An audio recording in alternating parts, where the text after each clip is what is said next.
दुखेषु अनुद्विग्नमनाः। पर बड़ी विचित्र बात लगती है कि दुखों में दुखी नहीं हो रहा और सुख से बहुत सुखी नहीं दिखाई देता। क्या वो आदमी इमोशनलेस है? यहाँ पे इमोशन को एक हायर लेवल पर, डिवोशन लेवल पर लाने की बात कही जा रही है। जिस दिन हमें अपने आप पर विश्वास हो जाएगा, जिस दिन हम स्वयं से स्वयं में आनंदित होना सीख जाएंगे, संतुष्टि का भाव आ जाएगा, तब ये एक्सटर्नल सिचुएशंस हमें विचलित नहीं करेंगी, उद्वेलित नहीं करेंगी। लेकिन वास्तव में अगर देखा जाए तो दुख, फेलियर्स हमें थोड़ा निखार देते हैं। सुख में न हमें ईश्वर की याद आती है, न कुछ अच्छा करने का प्रयास करते हैं। जितना ही व्यक्ति सेल्फ सेंट्रिक होता जाता है, वो दुखों का इंतजाम उतना ही ज्यादा करता जा रहा है। जब जब हमारा सुख और दुख बाहर की चीजों पर आश्रित रहेगा, सुख भोगते हुए भी दुखों का भय बना रहेगा। जिसने जान लिया है कि जो प्राप्त है वही पर्याप्त है, वही सुखी है।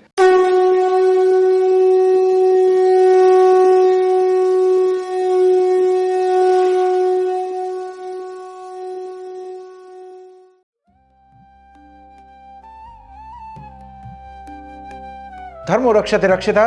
नमस्कार दोस्तों, आप सभी लोगों का बहुत बहुत स्वागत है धर्म क्षेत्र के इस प्रोग्राम में। भगवान कृष्ण की स्तुति के साथ इस एपिसोड की शुरुआत करते हैं। ओम सच्चिदानंद रूपाय विश्वोत्पत्त्यादि हेतवे तापत्रय विनाशाय श्री कृष्णाय वयं नमः। पिछले एपिसोड में हमने देखा कि भगवान कृष्ण ने अर्जुन के पहले प्रश्न का उत्तर दिया कि स्थित प्रज्ञ व्यक्ति, वो परफेक्ट पर्सन के कैरेक्टरिस्टिक्स क्या हैं, उसके लक्षण क्या हैं। स्थित प्रज्ञ व्यक्ति को कैसे परिभाषित किया जाता है। भगवान कृष्ण ने दो कंडीशंस बताई। पहली बताई जिसने अपनी सभी तरह की कामनाओं को अपने मन से भी निकाल दिया हो, और दूसरी कंडीशन बताई कि जो स्वयं से स्वयं में आनंदित हो, उस व्यक्ति को स्थित प्रज्ञ कहा जाता है। He is the perfect person, he is the enlightened person. अब भगवान कृष्ण आगे 56 और 57 श्लोक में अर्जुन के दूसरे प्रश्न का उत्तर देंगे। अर्जुन का दूसरा प्रश्न था स्थित धीः किम प्रभाषेत। स्थित प्रज्ञ व्यक्ति बोलता कैसे है। यहाँ बोलने से अर्थ है कि वो व्यक्ति एक्ट कैसे करता है, वो अपने समाज के प्रति, अपने परिवार के प्रति, अपनी ऑर्गेनाइजेशन के प्रति उसका व्यवहार कैसा है, वो अपने कर्तव्य का पालन कैसे करता है, उसका बिहेवियर कैसा है। तो देखते हैं भगवान इसका उत्तर क्या देते हैं। दुखेषु अनुद्विग्नमनाः सुखेषु विगतस्पृहः वीतराग भय क्रोधः स्थितधीः मुनिरुच्यते। दुखेषु अनुद्विग्नमनः, जो दुखों से उद्विग्न नहीं होता हो, विचलित नहीं होता हो, उसका मन टूट न जाता हो, फ्रस्ट्रेट न हो जाता हो, डिप्रेशन में न चला जाता हो, चीखने चिल्लाने न लगता हो, रोने गाने न लगता हो, शिकायत न करने लगता हो, दैहिक, दैविक और भौतिक तापों से विचलित नहीं होता हो, और सुखेषु विगत स्पृह, सुख में उसकी आसक्ति न हो जाती हो। स्पृह का अर्थ होता है इच्छा रखना, कामना रखना। सुख में व्यक्ति चाहता है कि ये सुख कभी खत्म ही नहीं हो, जीवन इसी तरह चलता रहे।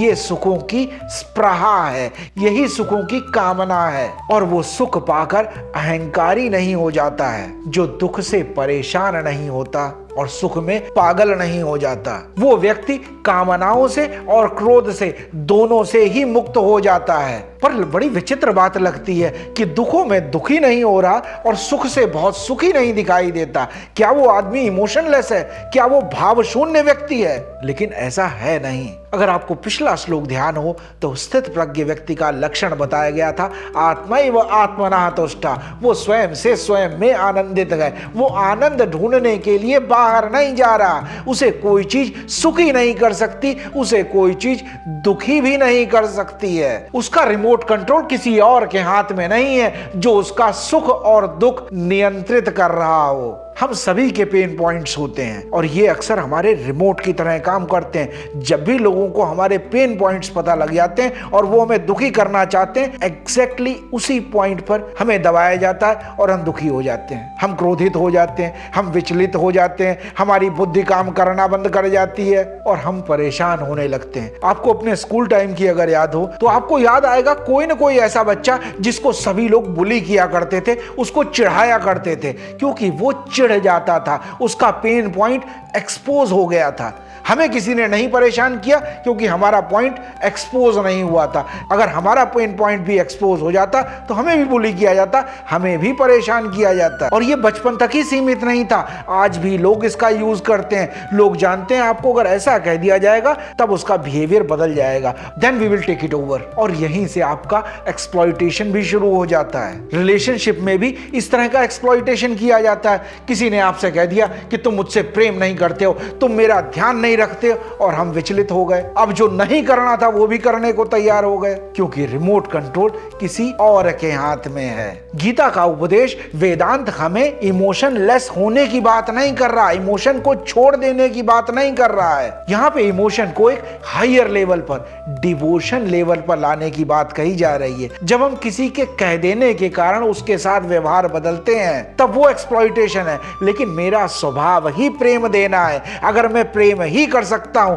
ये मेरा डिवोशन है। इसके लिए मुझे कोई प्रयत्न नहीं करना पड़ेगा और इसमें मेरी कोई आकांक्षा भी नहीं है। So hold your emotions peacefully and direct it towards the higher goal, higher purpose of the life, and then it will become your devotion. जो व्यक्ति हर हाल में, हर परिस्थिति में प्रसन्न रहता है, आनंदित रहता है, पैदल है तो मस्त, गाड़ी है तो भी मस्त, किसी पोजीशन पे है तो भी मस्त, पोजीशन से हट गया तो भी मस्त, उसकी मस्ती किसी चीज पर आश्रित है ही नहीं, उसकी अंदर से मस्ती बरस रही है। सम्मान हुआ तो मस्त, अपमान हुआ तो भी मस्त, किसी ने तारीफ की तो भी मस्त और किसी ने बुराई की तब भी मस्त। ये कहना जितना आसान है, करना उतना ही मुश्किल है। लेकिन जिस दिन आप अपने अंदर के उस सच्चिदानंद को, उस परमात्मा को जान लेंगे, उस परब्रह्म को जान लेंगे, उस आनंद से कनेक्टेड हो जाएंगे, उस दिन ये सब चीजें बहुत छोटी छोटी लगेंगी। ये सब ऐसा लगेगा जैसे एक बच्चे के खेलने के खिलौने हैं, इससे अधिक कुछ भी नहीं। और जिस दिन हमें अपने आप पर विश्वास हो जाएगा, जिस दिन हम स्वयं से स्वयं में आनंदित होना सीख जाएंगे, संतुष्टि का भाव आ जाएगा, तब ये एक्सटर्नल सिचुएशंस हमें विचलित नहीं करेंगी, उद्वेलित नहीं करेंगी। भगवती चरण वर्मा की एक कविता है, हम दीवानों की क्या हस्ती है, आज यहाँ कल वहां चले, मस्ती का आलम साथ चला, हम धूल उड़ाते जहां चले, हम मान रहित अपमान रहित जी भरकर खुलकर खेल चुके, हम हंसते हंसते आज यहाँ प्राणों की बाजी हार चले। प्राण भी निकल रहे हैं तो हंसते हंसते निकल गए। कोई मान से और अपमान से दोनों ही परिस्थितियों में स्थित प्रज्ञ व्यक्ति शांत बना रहता है। मस्ती का आलम ऐसा है कि जहां बैठ जाएंगे वहीं आनंद में है, जहां खड़े हो जाएंगे वहीं आनंद बरसने लगा, क्योंकि आनंद का सोर्स जो है वो उनके अंदर से है। पर हम दुख में, फेलियर्स में टूट जाते हैं,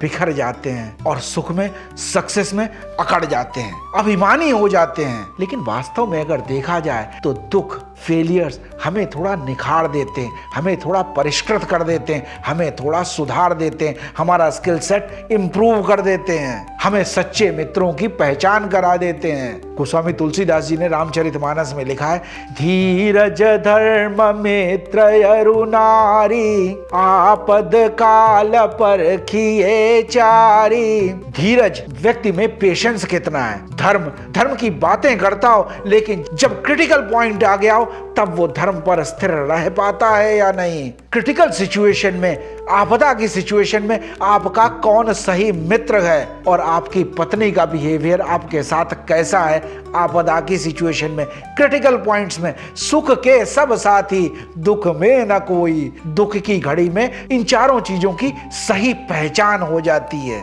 कई लोग जब परेशान होते हैं तब ईश्वर की याद करते हैं, मंत्र जाप करेंगे, मंदिर जाएंगे, पूजा पाठ करेंगे, लेकिन मेरी दृष्टि में ये आध्यात्मिकता नहीं है, ये धार्मिकता नहीं है, परंतु ये ये सही मार्ग पर जाने का एक प्रयास है, तो इसको डिस्करेज भी नहीं करना चाहिए। लेकिन कभी हम ऐसा कर रहे हो तो हम ये न समझें कि हम आध्यात्मिक हो रहे हैं या हम धार्मिक हो रहे हैं। जब व्यक्ति सुखी होता है, जब सक्सेसफुल होता है, तब ज्यादातर समय पार्टियों में निकल रहा है, अपने दोस्तों के साथ आवारागर्दी में निकल रहा है। हमारे बिगड़ने के चांसेस सबसे ज्यादा हो जाते हैं। व्यक्ति बुरी संगत में पड़ जाता है, बुरी आदतों का शिकार हो जाता है। सही मायनों में देखा जाए तो सुख और सक्सेस हमें बिगाड़ देती हैं। सुख में न हमें ईश्वर की याद आती है, न कुछ अच्छा करने का प्रयास करते हैं। बस भोग विलास आनंद सब कुछ मेरे अराउंड सेल्फ सेंट्रिक हो जाते हैं। और जितना ही व्यक्ति सेल्फ सेंट्रिक होता जाता है, वो दुखों का इंतजाम उतना ही ज्यादा करता जा रहा है। कबीरदास जी इसलिए कहते भी हैं, सुख में सुमिरन सब करें, दुख में करे न कोई। जो सुख में सुमिरन करे, दुख काहे को हो। जब सुख में भी व्यक्ति हम्बल बना रहे, विनम्र बना रहे, कुछ देना चाहता हो, लोगों के प्रति कृतज्ञता का भाव रखे, तो उस व्यक्ति पे दुख आ ही नहीं सकता। सफलता मिले तो आसक्ति हो जाती है। हम कामना करने लगते हैं कि ऐसा ही होता रहे, इसी तरह सक्सेस मिलती रहे, इसी तरह हम सुख पाते रहें। यह है सुखों की स्पृहा। सफलता और असफलता, सुख और दुख, ये जीवन के चक्र की तरह हैं। ये जैसे जैसे जीवन का चक्र घूमेगा, सुख और दुख जीवन में आते जाते रहेंगे। अगर हम सुखों में अकड़ जाएंगे और दुखों में टूट जाएंगे, तो हमारा सुख दुख भी आता जाता रहेगा, वो परिस्थितियों के आश्रित रहेगा। लेकिन स्थित प्रज्ञ व्यक्ति स्वयं में आनंदित है, स्वयं से आनंदित है। हमारे दुख भी बड़ी विचित्र तरह के होते हैं। मौसम आज खराब हो गया, हम दुखी हैं। क्या ये मौसम स्थायी है, हमेशा बना रहेगा? लेकिन हम दुखी हैं। गर्मी है, हम बहुत परेशान हैं। सोचते हैं एक फैन होता तो अच्छा रहता। अब फैन चल रहा है, तब लगता है कि फैन ना होता एक कूलर लग जाता यहाँ पर तो ज्यादा अच्छा रहता। कूलर लगा हुआ है तो हम सोचते हैं एसी लगा होता तो ज्यादा बेहतर रहता। एसी में बैठे हुए हैं, तब हमें लगेगा एसी में ऐसे ही बैठे रहें, हमें कहीं बाहर जाना ना पड़े। मन में भय आने लगता है कि अभी थोड़ी देर में मुझे जाना पड़ेगा। तब हम सुख का आनंद भी नहीं ले रहे, दुख स्टार्ट हो गया। जब जब हमारा सुख और दुख बाहर की चीजों पर आश्रित रहेगा, सुख भोगते हुए भी दुखों का भय बना रहेगा। लेकिन स्थित प्रज्ञ व्यक्ति इन सब से अलग है। जीवन पर्यंत हम सिर्फ दो चीजों में उलझे रहते हैं, योग में और क्षेम में। योग है चीजों को इकट्ठा करने में, हमें सब कुछ मिल जाए, और जब मिल जाता है तब उन चीजों को खो देने का भय होता है। हम उनकी सुरक्षा में लगे रहते हैं, उसे क्षेम कहा जाता है। निर्योग क्षेम के बारे में हमने बहुत डिटेल में चर्चा की थी एपिसोड 72 में। कई बार जो हमने नहीं पाया उसके पीछे दौड़ने में हम इतना लग जाते हैं कि जो हमारे पास है उसका भी हम आनंद नहीं ले पाते। अब देखिए, बहुत से corrupt businessman, corrupt bureaucrats, corrupt politicians, उन्होंने करप्ट प्रैक्टिसेस से बहुत सारा धन इकट्ठा कर लिया है, बहुत सारी संपदा इकट्ठा कर ली है, हमारी कल्पना से भी परे है। लेकिन क्या वो वास्तव में उसका सुख ले पा रहे हैं? पहले उसको गलत तरीकों से इकट्ठा किया, अब उसके संरक्षण में व्यस्त हैं कि कहीं किसी को पता न चल जाए, कहीं इनकम टैक्स की रेड न पड़ जाए। मुझे तो लगता है ये एक बीमारी है कि सिर्फ इकट्ठा करता जाऊं, सब कुछ मैं ही पा जाऊं। सबसे सुखी व्यक्ति वो है जो अपने संसाधनों से संतुष्ट है, जिसने जान लिया है कि जो प्राप्त है वही पर्याप्त है, वही सुखी है, वही संतुष्ट है, वही आनंद में है। एक बार एक राजा था, उसके पास एक नाई रोज आया करता था राजा के बाल सही करने के लिए, उसकी शेविंग करने के लिए, उसको थोड़ा सुंदर बनाने के लिए, उसका मेकअप करने के लिए।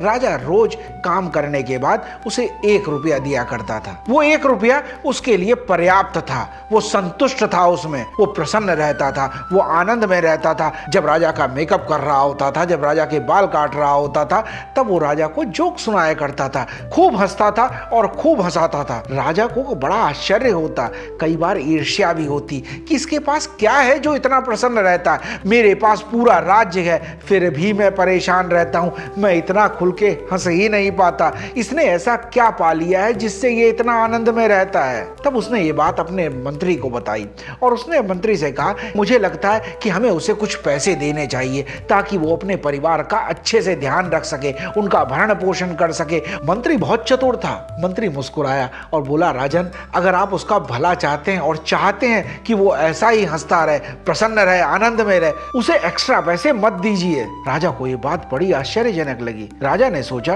कि ज्यादा पैसे दे दूंगा तो वो ज्यादा सुख सुविधा की चीजें ले सकेगा, दुखी कैसे हो जाएगा। तब मंत्री ने कहा कि अगर आप नहीं मानते हैं तो आप करके देख लीजिए। आज रात को मैं उस नाई के दरवाजे पर 99 रुपए छोड़ दूंगा और देखना कल उसका व्यवहार कैसा रहता है। सुबह जब नाई उठा तब उसने देखा कि एक पोटली में बंद कुछ रुपए रखे हैं। उसने जल्दी जल्दी उन रुपयों को गिनना शुरू किया। शायद जीवन में कभी इतने रुपए एक साथ देखे भी नहीं थे। आज जब उनको गिन रहा था, गिनते गिनते जब वो 99 पे पहुंचा तब उसके चेहरे से मुस्कुराहट गायब हो गई। अब वो सोचने लगा, अगर 1 रुपया और मिल जाए तो ये पूरे 100 हो जाएंगे। मेरे पास कभी इतने पैसे नहीं थे, मेरे पूर्वजों के पास तक इतने पैसे नहीं थे।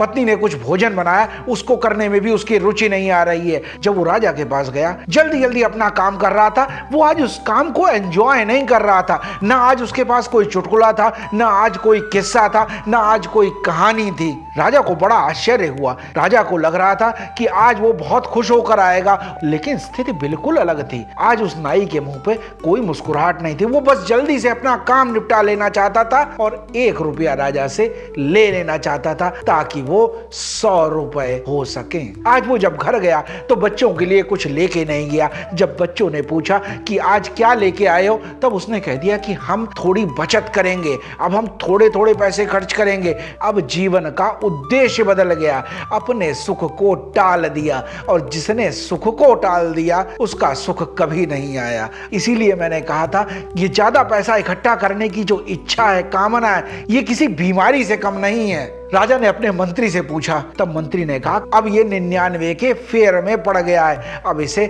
जो इसके पास है उससे सुख नहीं है, जो नहीं है उसमें ये सुख तलाश रहा है। और कहीं ना कहीं हमारी स्थिति भी ऐसी ही होती है। हमारे पास जो है हम उसका आनंद उठा ही नहीं पाते, ले ही नहीं पाते, और जो नहीं है उसकी आकांक्षा में, उसके प्रयत्न में अपना पूरा समय लगाए हुए हैं, पूरी जान लगाए हुए हैं। धीरे धीरे हम इस बीमारी से ग्रस्त हो गए और हमें ये पता भी नहीं है। सुखे तो विगतस्पृह का ये अर्थ नहीं है कि सुखों को एंजॉय न करें, जो है हमारे पास उसका आनंद लें, लेकिन उन्हें आसक्ति न पैदा हो जाए। जब सुखों को भोग रहे हैं तब ईश्वर का धन्यवाद दें, कृतज्ञता का भाव बना रहे। इसीलिए मैं अक्सर कहता हूं, तेन त्यक्तेन भुंजीता, त्याग पूर्वक उसका भोग करें। लोभ और लालच न पैदा हो जाए, आसक्ति न पैदा हो जाए, अपना अस्तित्व उसके अधीन न हो जाए कि ये खत्म हो गया, चला गया, ये नष्ट हो गया तो मेरा क्या होगा, इसके भय में न रहें। जो भी कामनाएं धर्म से रहित हैं, अनकंट्रोल्ड हैं, वो हमें गलत की तरफ ले जाती हैं। कामनाएं अगर पूरी हो जाएं तो लोभ बढ़ता जाता है, लालच बढ़ता जाता है और करने के लिए व्यक्ति प्रयासरत हो जाता है। एक बार किसी आदमी ने चोरी की और नहीं पकड़ा गया तब वो अगली बार उससे बड़ी चोरी करना चाहेगा। इसका कहीं कोई अंत ही नहीं है। जो भी हमें मिला है उस ईश्वर से मिला है, इस सृष्टि से मिला है। ये बात मन में हमेशा रहे और ये भी ध्यान रहे कि मैं ही यहाँ अस्थिर हूं, मैं ही टेम्परेरी हूं। जब इस विचार से सुखों का आनंद लिया जाएगा तब उन भोगों में आसक्ति नहीं होगी, उनसे अटैचमेंट नहीं होगा, उनकी कामना नहीं बनी रहेगी और उनके छूट जाने पर कोई दुख भी नहीं होगा और हम बिना डरे हुए उसका पूरा आनंद ले पाएंगे। फिर आगे भगवान कृष्ण कहते हैं, वीत राग भय क्रोध, जो राग भय और क्रोध से मुक्त हो गया है, स्थित धीह मुनि उच्यते, उसे ही स्थिर बुद्धि वाला मुनि कहा जाता है। वही व्यक्ति समाधिस्थ है, योगस्थ है और सही मायने में वही सच्चा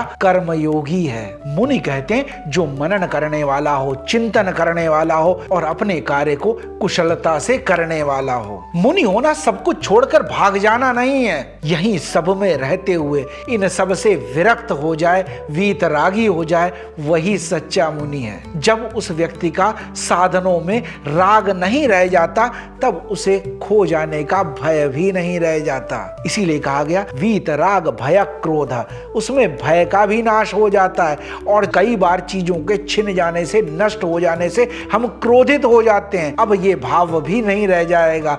भय और क्रोध एक ही सिक्के के दो पहलू हैं। ये दोनों कामनाओं से ही उत्पन्न होते हैं। जब कामना पूरी हो जाती है तब हमें भय बना रहता है कि कहीं ये नष्ट ना हो जाए, और जब नहीं पूरी होती हैं तब हमें क्रोध आता है। गोस्वामी तुलसीदास जी रामचरितमानस में कहते हैं, काम क्रोध मद लोभ सब नाथ नरक के पंथ, सब परिहरि रघुबीरहि भजऊ भजहि जय संत। काम क्रोध मद लोभ ये सब नरक की ओर ही ले जाते हैं। और जैसा मैंने पहले भी कहा है, वेदांत में नरक का अर्थ है मन का अशांत हो जाना। जब भी हमारे अंदर कामनाएं जागती हैं, क्रोध उत्पन्न होता है, जब हमें अहंकार आता है, जब हमें ईर्ष्या आती है, जब हमें लोभ आता है, तब हमारा मन अशांत हो जाता है, और वो अशांत मन ही नरक के समान है। इसलिए सबका त्याग कर दो और उस परमात्मा में, उस परम चेतना में, अपने परम उद्देश्य में अपना ध्यान लगाओ, उसी का चिंतन करो, उसी का मनन करो, तब हम स्थित धीर मुनि हो पाएंगे। बुद्धि राग और द्वेष के कारण ही भागती रहती है, स्थिर नहीं हो पाती। हमें ये पसंद है इसके लिए हम जा रहे हैं, ये हमें पसंद नहीं है इसलिए हम नहीं जा रहे हैं। राग से ही मोह, अहंकार, लोभ, लालच, ईर्ष्या सब इसी से उत्पन्न होता है। इसीलिए भगवान कृष्ण कह रहे हैं कि जड़ पर हमला करो, रूट कॉज को हटाएं। जब कामनाएं पूरी नहीं होती हैं तब हम क्रोधित होने लगते हैं, हम दोषारोपण करने लगते हैं। कभी हम अपनी पत्नी को दोषी ठहराते हैं, कभी बच्चों को दोषी ठहराते हैं, परिवार को, सरकार को, सोसाइटी को, समाज को, और जब कोई भी नहीं मिलेगा तब ईश्वर को दोषी ठहरा देंगे। ये सब राग से शुरू होता है। इसीलिए भगवान कृष्ण कहते हैं वीतरागी बनो, और जैसे ही व्यक्ति वीतरागी हो जाता है, भय और क्रोध दोनों ही चले जाते हैं। ऐसी स्थिति में जब व्यक्ति काम करता है तो उसमें निपुणता आ जाती है, वो योगस्थ हो जाता है, समाधिस्थ हो जाता है अपने लक्ष्य के लिए, और स्वयं के स्वार्थ से ऊपर उठ के सोचने लगता है। जब कभी भी किसी काम को लोभ, लालच, मद, मात्सर्य इन सब से ऊपर उठकर किया जाएगा तब वो सभी कर्म धर्म हो जाते हैं। वीतरागी व्यक्ति भय से भी मुक्त है, स्वतंत्र है, हमेशा प्रसन्न है, परमानंद में है, और उसका मन शांत है। यही स्वर्ग में रहना है। वीतरागी व्यक्ति खुश रहने के लिए किसी पर डिपेंडेंट नहीं है। उसकी ये आकांक्षा नहीं होगी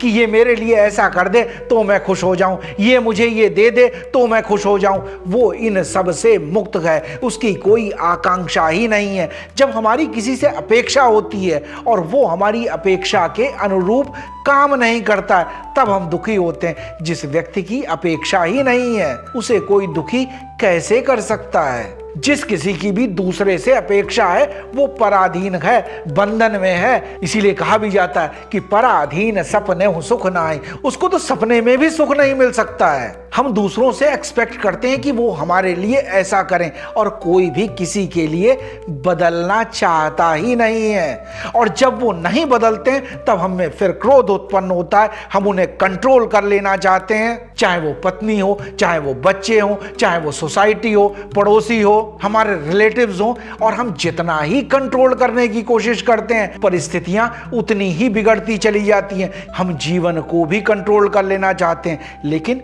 नियति की अपनी गति है, वो कुछ और चाहती है, और इसी से हम परेशान रहते हैं। हम किसी को भी उसके वास्तविक रूप में स्वीकार ही नहीं कर पाते। एक आदमी एक कबूतर लेके आया, सोचता है कि इसके पंख थोड़े बड़े हैं, अगर मैं इसको थोड़े काट दूंगा तब ये उड़ेगा तो बड़ा सुंदर लगेगा। जब उसने थोड़े पंख काटे तब उसे लगा कि राइट साइड वाला बड़ा है, राइट साइड वाले को थोड़ा काटा तब लगा लेफ्ट साइड में थोड़ा करेक्शन चाहिए। इतना करते करते पंखों को इतना काटा कि अब वो कबूतर उड़ने लायक ही नहीं रह गया। हम भी संबंधों में इतनी काट छाट करते हैं, इतना कंट्रोल करने की कोशिश करते हैं कि व्यक्ति अपनी स्वाभाविक स्टाइल में रह ही नहीं पाता, और फिर हम दुखी होते हैं और उसे भी दुखी करते हैं। और फिर हम कहते हैं हमारी किस्मत खराब है, ये कबूतर ही बेकार है, मैंने इस पर कितनी मेहनत की, कितनी इसकी बढ़िया कटिंग की, लेकिन ये फिर भी नहीं उड़ता। मैंने इस संबंध पे इतना इन्वेस्ट किया, मैंने उनके साथ इतना टाइम लगाया, उनके लिए इतना कुछ किया, लेकिन उन्होंने मेरे साथ कैसा बर्ताव किया। वो व्यक्ति जिसने कबूतर के पंख काटे थे वो खुद भी परेशान है और वो कबूतर भी परेशान है। हम भी अपने संबंधों का कबूतर न बनाएं। जब हम किसी के साथ कोई व्यवहार करें तो एक बार ये सोचें कि अगर ये हमारे साथ हो तो हमें कैसा लगेगा। क्या हमें अच्छा लगेगा कि हमें कोई और कंट्रोल करे? हम सब जीवन के इन्हीं प्रयासों में लगे हुए हैं। अपने पर नियंत्रण नहीं है, लेकिन सबको नियंत्रित कर लेना चाहते हैं। गीता ज्ञान आज भी प्रासंगिक है। हमारी स्थिति अर्जुन से अलग नहीं है। हम भी अपने अपने कुरुक्षेत्र में लड़ रहे हैं, अपनी अपनी समस्याओं से जूझ रहे हैं, दुखी हैं, विषाद में हैं, परेशान हैं। लेकिन अगर हम भगवान कृष्ण की इस बात को समझ लें तो हम छोटे मोटे दुखों से परेशान ही नहीं होंगे, छोटी मोटी आकांक्षाओं में उलझेंगे नहीं, मन में राग या द्वेष उत्पन्न ही नहीं होगा। जब मन में राग और द्वेष नहीं रहेगा तब भय और क्रोध भी नहीं रहेगा। तब हम अपना काम बड़ी कुशलता के साथ कर सकेंगे, हम व्यस्त रह सकेंगे, मस्त रह सकेंगे और मुस्कुराते रह सकेंगे। हमारी ये गीता सीखने की यात्रा भी एक यही प्रयास है कि हम वीतरागी बन सकें, राग द्वेष से मुक्त हो सकें, भय और क्रोध से मुक्त हो सकें। आज भी अगर कोई बात अच्छी लगी हो, कोई प्रसंग अच्छा लगा हो तो जरूर इस वीडियो को अपने दोस्तों के साथ, अपने शुभचिंतकों के साथ, अपने परिवारजनों के साथ जरूर शेयर करें। वीडियो को लाइक भी करें, इस चैनल को सब्सक्राइब भी करें और बेल नोटिफिकेशन आइकन प्रेस कर दें ताकि हर शुक्रवार को जब एक नया वीडियो अपलोड हो तो आप तक इसकी सूचना पहुंच जाए। आप लोग अपने कमेंट्स भी दीजिए, आपके कमेंट से हम सभी लोगों को फायदा होगा। मिलते हैं अगले एपिसोड में, देखते हैं भगवान कृष्ण स्थित प्रज्ञ व्यक्ति के व्यवहार के विषय में और क्या बताते हैं। जय श्री राम। धर्मो रक्षति रक्षितः।